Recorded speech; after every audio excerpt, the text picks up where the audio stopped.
মলয়া কোন দেশলৈ বাতৰি নিয়া এই মাটিতে কোৱা বনত এবাৰ ৰৈ কৈ যোৱা তুমি ৰৈ কৈ যোৱা। নমস্কাৰ আসাম টাইম 6ৰ দৰ্শকসকলক মই স্বাগতম জনাইছোঁ। মই বিকাশ কলিতা আৰু মই আজি উপস্থিত আছোঁ এখন বিশেষ ঘৰত। হয়, বৰপেটা জিলাৰ চান্দামাৰীত মই আজি উপস্থিত আছোঁ আৰু এই ঘৰখনত আচলতে খুব আনন্দমুখৰ পৰিৱেশে বিৰাজ কৰিছে, কাৰণ এখেতসকলৰ যি জীয়ৰী, সেই জীয়ৰী আচলতে খুব ভাল ফলাফল লাভ কৰিছে। আচলতে তেখেতে বৰনগৰ মহাবিদ্যালয়ৰ পৰা যি অৰ্থনীতি বিভাগত তেখেতে প্ৰথম স্থান পাবলৈ সক্ষম হৈছে, অৰ্থাৎ বেষ্ট গ্ৰেজুৱেট পাবলৈ সক্ষম হৈছে, আৰু গুৱাহাটী ইউনিভাৰ্চিটিৰ ভিতৰত তেখেতে চতুৰ্থ স্থান লাভ কৰিবলৈ সক্ষম হৈছে। হয়, খুব এটা আনন্দমুখৰ পৰিৱেশ। আৰু আপোনালোকে চাই আছে, আমাৰ কেমেৰাত আবদ্ধ কৰিছোঁ আমি। তেখেতৰ নাম হৈছে শুভনিশা পাঠক। হয়, মোৰ লগত আছে শুভনিশা পাঠক। যিহেতু ইমান এটা ভাল ৰিজাল্ট কৰিছে, গোটেই গাঁওখনলৈ এটা গৌৰৱ কঢ়িয়াই আনিছে, আপোনাৰ প্ৰথম প্ৰতিক্ৰিয়া কি মই জানিব খুজিছোঁ। খুবেই ভাল লাগিছে। মই আনএক্সপেক্টেডলি যিহেতু ৰিজাল্টটো পালোঁ, প্ৰথমতে ভাবিছিলোঁ যে কলেজৰ বেষ্ট গ্ৰেজুৱেট হ'ম, কিন্তু ইউনিভাৰ্চিটিত যে ৰেংক থাকিব সেয়া মই আনএক্সপেক্টেডলি পাইছোঁ। তাৰ বাবে মই খুবেই সুখী। হয়, আপুনি যে বৰনগৰ কলেজৰ ভিতৰত প্ৰথম স্থান পাবলৈ সক্ষম হৈছে, বেষ্ট গ্ৰেজুৱেট হৈছে, বা ইউনিভাৰ্চিটিৰ আপুনি 4 নম্বৰত পাইছে, আপুনি ইয়াৰ বাবে কৃতিত্ব কাক দিবলৈ বিচাৰিব আচলতে? মই পোনপ্ৰথমতে মোৰ কৃতিত্ব মোৰ অভিভাৱক, মই মা দেউতা উপস্থিত আছে ইয়াত, মই তেওঁলোকক দিব বিচাৰিছোঁ। কাৰণ প্ৰত্যেকৰে মা দেউতা ছাপৰ্টিভ নহয়।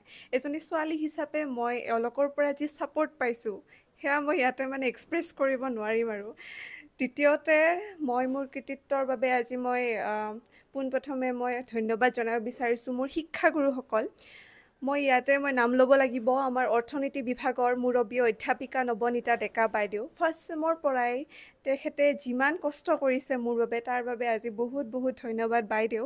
লগতে আমাৰ অৰ্থনীতি বিভাগৰ অধ্যাপক ৰূপান বড়ো ছাৰ, আমাৰ বৰনগৰ মহাবিদ্যালয়ৰ অধ্যাপক তথা তেওঁ এতিয়া অধ্যক্ষ জগদীশ চন্দ্ৰ শৰ্মা ছাৰ, লগতে উন্মিলন কলিতা, এওঁলোকক মই খুবেই ধন্যবাদ জনাইছোঁ। কাৰণ এওঁলোক অবিহনে মোৰ চাগে এয়া আজি এচিভমেণ্টটো নহ'ল হয়। লগতে মোৰ শুভাকাংক্ষী বুলি ক'বলৈ গ'লে মোৰ বৰদেউতা, বৰমা, দাদা, বাইদেউ, বৌ, সকলোবোৰ, আৰু যিবিলাক মোৰ ফ্ৰেণ্ড চাৰ্কলত যিসকলে মোক সদায় মটিভেট কৰিছে যে তই পাৰিবি, তেওঁলোককো মই আজি ধন্যবাদ জনাইছোঁ যে মোক সদায় ইমান মটিভেট কৰাৰ কাৰণে।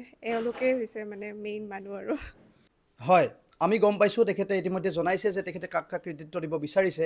আৰু ইয়াৰ পিছতে আমি যাম আমি দেউতাকৰ ওচৰলৈ, অৰ্থাৎ এই শুভনিশা পাঠকৰ পিতৃ হৈছে এখেত। আৰু আপোনাৰ কেনেকুৱা লাগিছে আচলতে? ভাবিছিলনে যে এনেকুৱা এটা ৰিজাল্ট হ'ব? মোৰ দৃঢ় বিশ্বাস আছিল তাই যিখিনি কষ্ট কৰিছে সেই কষ্টৰ ফল তাই পাব, বেষ্ট গ্ৰেজুৱেট হ'ব বুলি মই দৃঢ় বিশ্বাসী আছিলোঁ। ইউনিভাৰ্চিটিত কিবা এটা পজিশ্যন থকা সেইটোও মই ভাবিছিলোঁ, আৰু শেষত তাইৰ সফলতাৰ কাৰণে মই নথৈ আনন্দিত। আৰু যিসকলে তাই কোঅপাৰেট কৰিছে তেওঁলোকলৈ আপোনালোকৰ চেনেলৰ জৰিয়তে মই ধন্যবাদ জনালোঁ, আৰু আপোনালোককো মই ধন্যবাদ জনালোঁ। আৰু উপস্থিত আছে তেখেতৰ মাক, আৰু মাকে আচলতে কেনেকুৱা লাগিছে যে ইমান এটা ভাল ৰিজাল্ট কৰিছে, গোটেই গাঁওখনলৈ আচলতে গৌৰৱ কৰি আনিছে, বা গোটেই অঞ্চলটোলৈ এটা খুব ভাল খবৰ, খুব ভাল এটা পৰিৱেশ। আপুনি কি ক'ব? মই প্ৰথমতে তাই যিখিনি কষ্ট কৰিছে সেই কষ্টৰ ফলটো যে পাইছে তাৰ কাৰণে খুবেই সুখী। আৰু তাই ভৱিষ্যতে যি মনৰ ইচ্ছা সেইখিনি যাতে পূৰণ হয়, ভগৱানৰ ওচৰত তাকে প্ৰাৰ্থনা জনাইছোঁ। এয়া দেখা পাইছে আচলতে খুব আৱেগিক হৈ পৰিছে তেওঁলোক, যিহেতু ইমান জীয়ৰীৰ আচলতে খুব এটা ভাল ৰিজাল্ট কৰিছে। আৰু নিশ্চয়কৈ এয়া আচলতে সুখৰ চকু পানী। হয়, মানুহ যেতিয়া খুব বেছি সুখী হয় তেতিয়া আচলতে আনন্দৰ চকু পানী ওলায়। হয়, আমি দেখা পাইছোঁ, অৰ্থাৎ পিতৃও কান্দিছে, আজি মাতৃও কান্দিছে।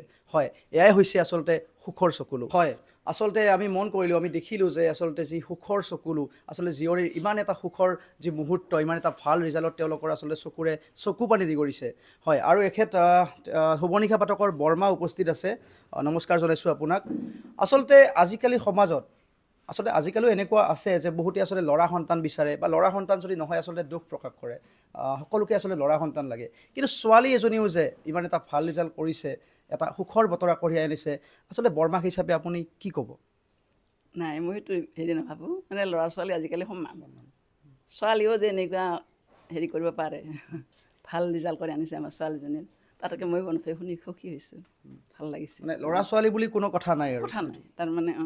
আজিকালি সমান, ছোৱালীয়ে বৰ্তমান আজিকালি বেছি ভাল যেন লাগে আৰু ছোৱালীও ল'ৰাৰ সমানে আজিকালি আগবাঢ়ি গৈছে সেইটোৱে আচলতে প্ৰমাণ আমি দেখা পাইছোঁ যে শুভনিশা পাঠকৰ যি ৰিজাল্ট আচলতে গোটেই অঞ্চলটোলৈ গৌৰৱ কৰি আনিছে বৰনগৰ মহাবিদ্যালয়লৈ গৌৰৱ কৰি আনিছে আৰু এখেত আছে শুভনিশা পাঠকৰ দাদা হয় নিশ্চয় শুভনিশা পাঠকৰ দাদা উপস্থিত আছে ইয়াতে আমি তেখেতক সুধিম যে আচলতে ভণ্টিৰ ইমান এটা ভাল ৰিজাল্ট আপোনাৰ আচলতে কেনেকুৱা লাগিছে মোৰ মানে খবৰটো পাই মোৰ বহুত ভাল লাগিছে মই বহুত মানে কেনেকৈ আপোনাক প্ৰকাশ কৰিম মানে আমাৰ এই পৰিয়ালটো আমাৰ এই গাঁওখন আমাৰ এই জেগাটো মানে বহুত মানে ইয়াক লৈ মানে গৌৰৱ কৰিছে আৰু মই তেওঁক মানে কৈছোঁ কি এতিয়া মানে এইটো শুনি মোৰ বহুত ভাল লাগিছে আৰু মই তেওঁক মানে আশীৰ্বাদ দিওঁ কি সি আকৌ মানে আহিব লগা সময়ত মানে আকৌ মানে শিক্ষাৰ মানে আৰু ভালকৈ শিক্ষাটো লওক আৰু মানে কিবা এটা ভাল সংস্থাপন হওক মানে সেইটোৱে মোৰ এটা মানে বহুত ইচ্ছা আৰু বহুত ভাল লাগিছে মানে মোক